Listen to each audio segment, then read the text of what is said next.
جد الحسن والحسین ابو القاسم الحمد للہ الذی جعلنا من المتمسکین بولایت امیر المؤمنین علی بن ابی طالب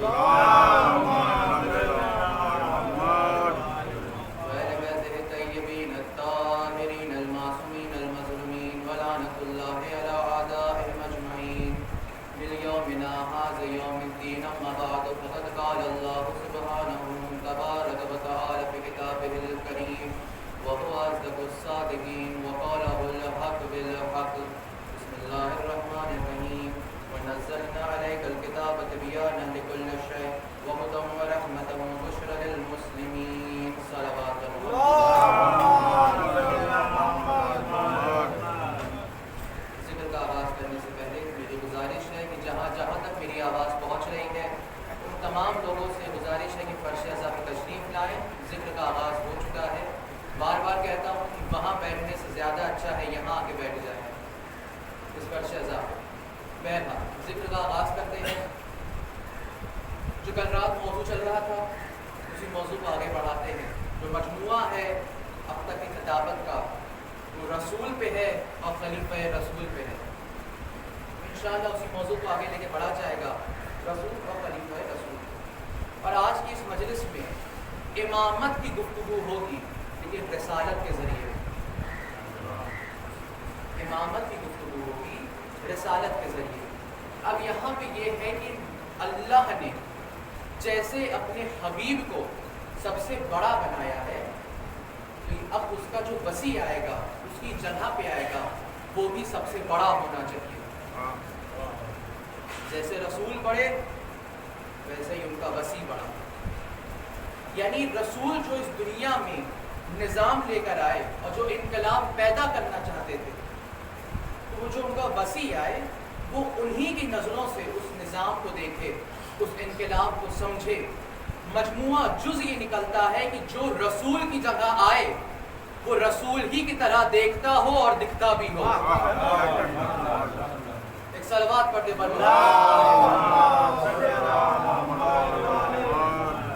وہ رسول کی طرح دیکھتا بھی ہو اور رسول کی طرح دکھتا بھی ہو.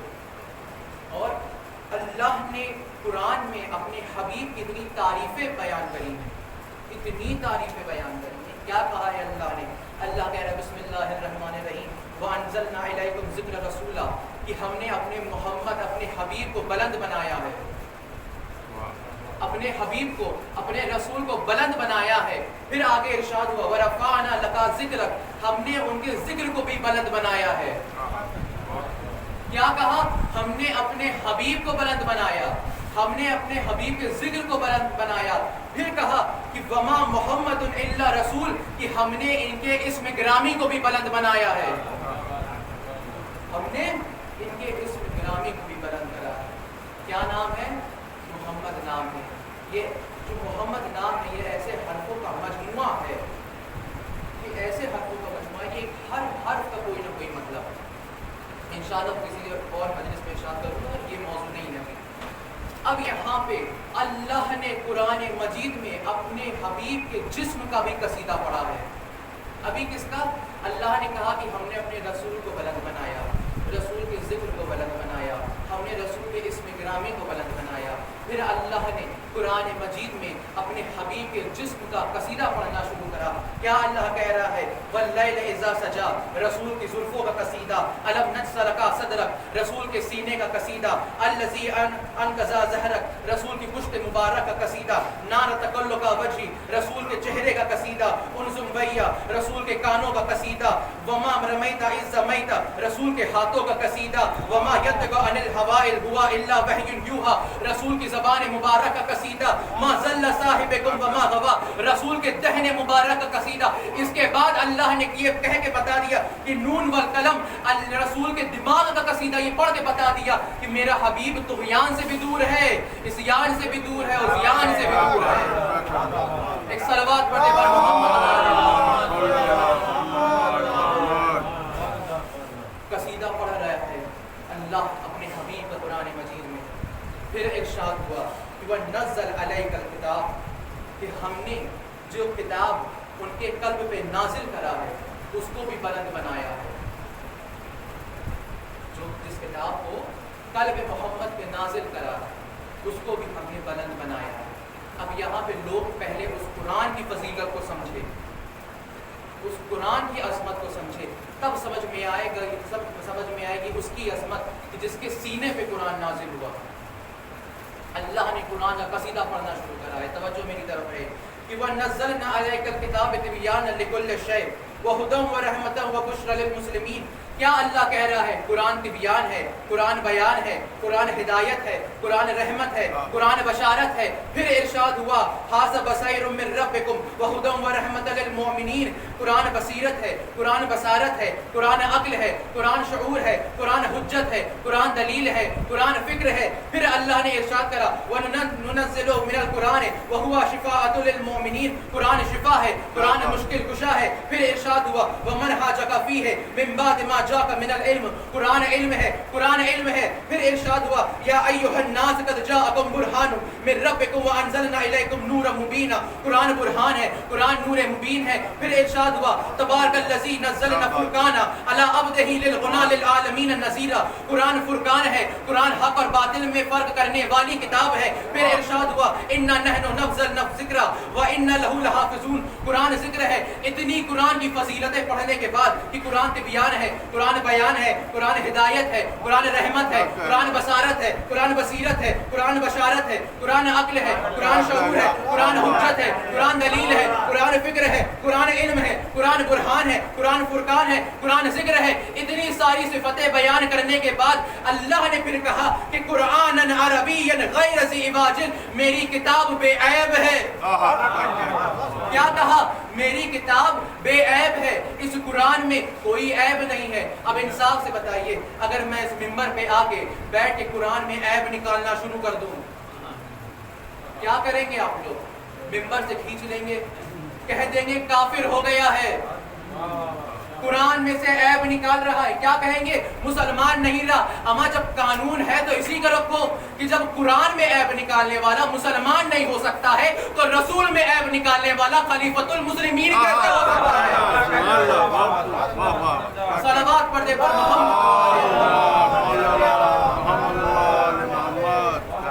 جلدی جلدی باتوں کو سمیٹ رہا ہوں, زیادہ وقت نہیں لوں گا.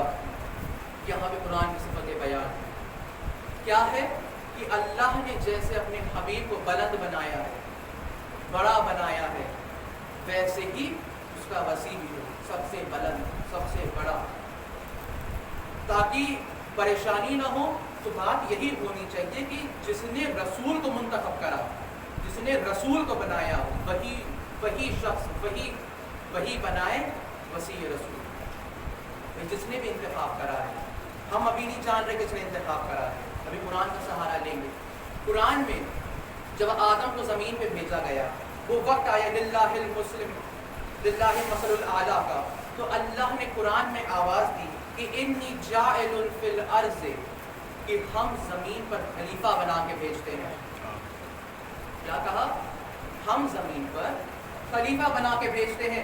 اللہ کہہ رہا ہے ہم رسول کو بھی بناتے ہیں, وسیع رسول کو بھی بناتے ہیں. یعنی اللہ جسے اپنا خلیفہ بنا دے وہ اللہ کا نمونہ ہوتا ہے, اور جسے انسان اپنا خلیفہ بنا لے وہ بس نمونہ ہی بن کے رہ جاتا ہے.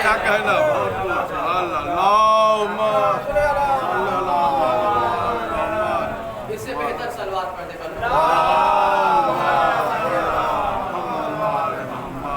یعنی اللہ خلیفہ کو چنتا ہے. اب دیکھیے اللہ نے جب آدم کو بھیجا اپنا خلیفہ بنا کر, تو اللہ نے کہا آدم تم اور تمہاری زوجہ جنت میں رہو گے. کیا کہا؟ جنت میں رہو گے.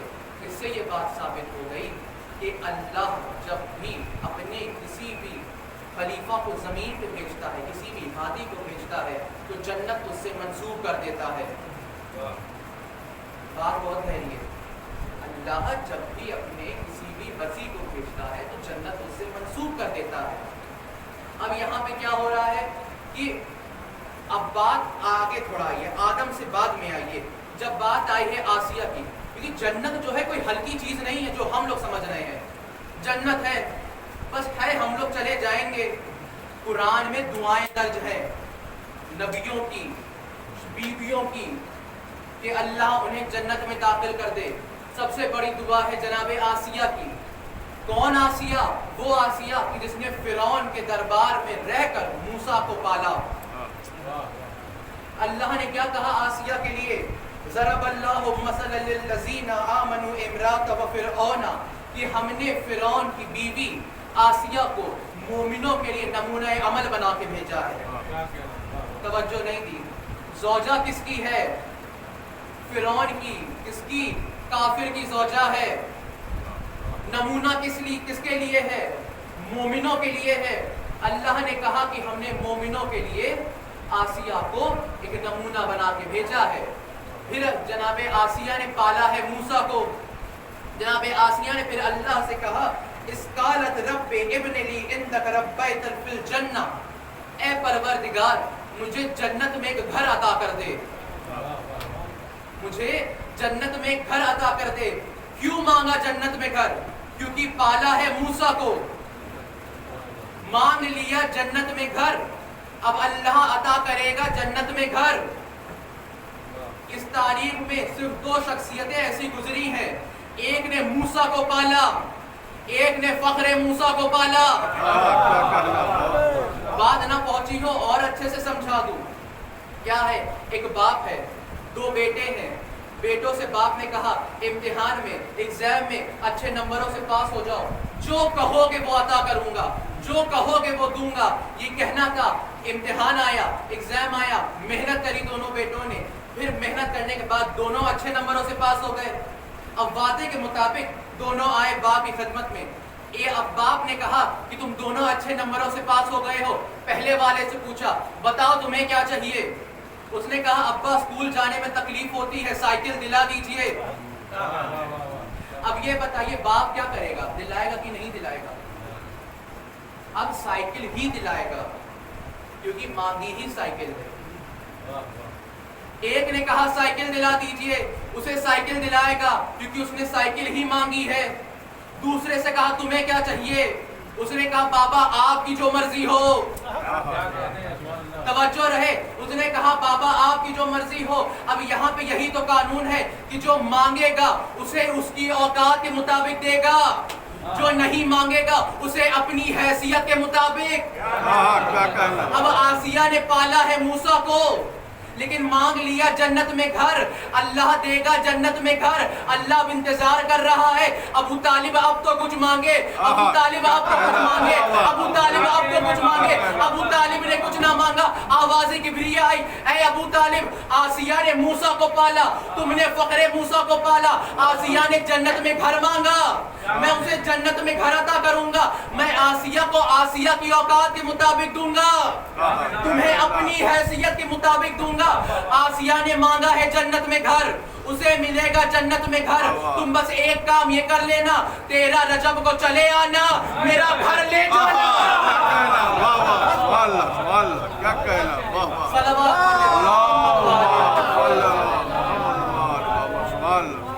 ابو طالب 13 رجب کو چلے آنا, میرا گھر لے کے چلے جانا. اور یہ جو خاندان ہے, کل کی مجلس ذہن میں ہے رات والی, کلمہ طیبہ, سجر طیبہ کہاں ہے؟ کل اللہ نے قرآن میں کلمہ طیبہ کو مثال دی ہے امامت سے. اللہ نے امامت کو قرآن میں کہا ہے کلمہ طیبہ. کلمہ طیبہ ہے سجر طیبہ کے اندر. پھر ہم لوگ نے ڈھونڈا کہ وہ کون سی نسل ہے کہ جس میں کلمہ طیبہ ہے, تو ملا کہ وہ خاندان کہ جس کی جڑ زمین میں ہے, شاخ آسمان میں ہے.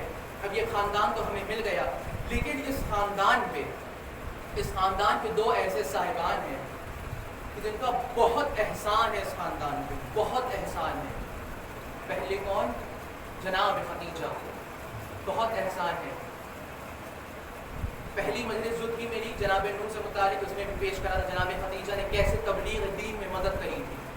کہ اللہ کے رسول کو کہنا پڑا کہ اس دنیا میں 4 عورتوں سے بہترین کوئی عورت ہے ہی نہیں, جس میں سے کون کون تھی؟ آسیہ بنت مزاحم, مریم بنت عمران, فاطمہ بنت محمد, خدیجہ بنت خویلد. اور ایک جملہ اور تھا کہ جب رسول سے کسی نے کہا تھا کہ آپ کو خدیجہ اللہ کے رسول نے کیا کہا؟ لا واللہ، نہیں، قسم خدا کی نہیں، مجھے خدیجہ سے بہتر عورت کوئی ملی ہی نہیں. یہ تھے جملے. کیوں؟ کہ رسول کا یہ کہنا تھا کہ جب پوری دنیا ان سے اپنا مال چھپا رہی تھی، خدیجہ ہی ان پہ اپنا مال لٹا رہی تھی. اب وہ واقعہ بتانے لگا ہوں. اب یہاں پہ کیا ہوا؟ مکے میں قحط پڑنے لگا. اب یہ نوبت آ گئی کہ اگر 1-2 دن اور قحط پڑ گیا، کچھ کرا نہ گیا تو لوگ بھوک سے مرنے لگیں گے. اللہ کا رسول پریشان ہے، گھر کے شہر میں کبھی ادھر جاتا ہے کبھی ادھر جاتا ہے. خدیجہ نے رسول کے چہرے کو دیکھا، سمجھ گئی، آئی بارگاہ رسالت میں. آنے کے بعد کہنے لگی یا رسول اللہ کوئی پریشانی ہے؟ اتنا کہنا تھا. رسول نے اپنا درد بیان کرا. کہا اے خدیجہ مکے میں قحط پڑ گیا ہے، اگر 1-2 دن اور ایسے پڑتا رہا لوگ بھوکے مرنے لگیں گے. یہاں تک نوبت آ گئی ہے کہ لوگ بھوکے مرنے لگیں گے. کہاں سے روٹیوں کا انتظام کروں، کہاں سے دولت کا انتظام کروں؟ اتنا کہنا تھا. خدیجہ نے کہا فکر مت کریے. خدیجہ نے اپنی حکومت کو حکم دیا. وہاں سے مال لد کے آنا شروع ہوا. مال کا انبار رسول کے گھر کے باہر لگنے لگا. اتنا بڑا انبار لگ گیا، اتنا بڑا پہاڑ مال و دولت کھڑا ہو گیا کہ اگر ایک انسان یہاں کھڑا ہے تو ادھر کھڑے ہوئے انسان کو نہیں دیکھ سکتا. اتنی دولت اکٹھا ہونے لگی. اب اس میں سے ایک جناب آئے، انہوں نے ہاتھوں کو بڑھایا تاکہ دولت لے لے. اتنا کہنا تھا.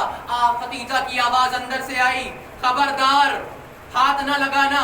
کیا چاہتے ہو؟ کہنے لگا اے بی بی میں چاہتا ہوں کہ مال لے لوں. خدیجہ نے کہا اچھا مال لینا ہے، بس ایک کام یہ کر دو، کلمہ پڑھتے جاؤ، مال لیتے جاؤ، کلمہ پڑھتے جاؤ، مال لیتے جاؤ. یہاں سے یہی تو سمجھ میں آ گیا خدیجہ وہ ہے جو کلمہ پڑھوا رہی ہے، ابو طالب وہ ہے جو کلمہ بچا رہے ہیں. صلوات پڑھتے پر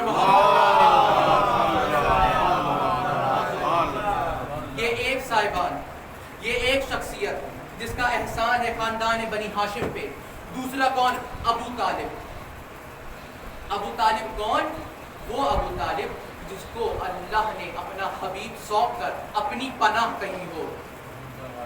جملہ کہہ گیا، اللہ نے جس کو اپنا حبیب سونپا اور اسے اپنی پناہ کہی، وہ ہے ابو طالب. احسان خدیجہ کا بھی ہے، احسان ابو طالب کا بھی ہے.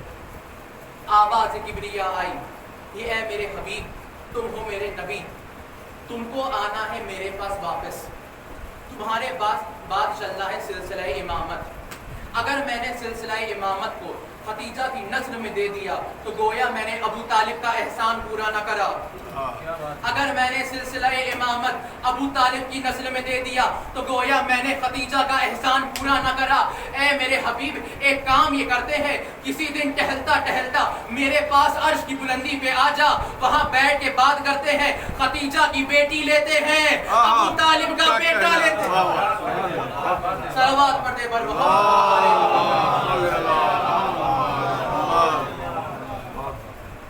یہ دو صاحبان اس خاندان کے. اور یہ جو معاشرہ ہے ہمارا ابھی کا، اس کی ایک صفت، یہ بڑا کس کو سمجھتی ہے، اعلیٰ درجے کا کس کو سمجھتی ہے. اس دنیا میں، اس معاشرے میں بڑا اسے کہا جاتا ہے کہ جس کی بڑی بڑی نسبتیں ہوں، بڑے بڑے ناطے ہوں، بڑے بڑے رشتے ہوں. ہم لوگ اپنی نظروں میں کسے بڑا سمجھتے ہیں؟ ہم لوگ اسے بڑا سمجھتے ہیں کہ جو بڑے گھر میں پیدا ہوا ہو. اب علی سے بڑا کون ہو سکتا ہے کہ جو پیدا بھی ہوا تو خدا کے گھر میں ہوا. ہماری نظروں میں کون بڑا ہے کہ جو بڑے گھر میں پیدا ہوا. علی سے بڑا کون ہے جو پیدا ہی خدا کے گھر میں ہوا. ہماری نظروں میں کیا ہے؟ بڑا وہ ہے کہ جس کا باپ بڑا ہے. ابھی میں نے کہا کہ علی سے بڑا کون ہو سکتا ہے کہ جس کے باپ کو اللہ نے اپنا حبیب سونپ دیا اور ہاتھوں کو جوڑ کے کہا کہ اے ابو طالب پال تم لینا، بس اتنا کہہ دینا کہ اس نے پالا ہے. پال تم لینا، بس اتنا کہہ دینا کہ اس نے پالا ہے. اور ہم لوگ کسے سمجھتے ہیں؟ بڑا وہ ہے کہ جس کی ماں بڑی. بڑا وہ ہے کہ جس کی ماں بڑی. ارے بھائی علی سے بڑا کون ہو سکتا ہے کہ جس کی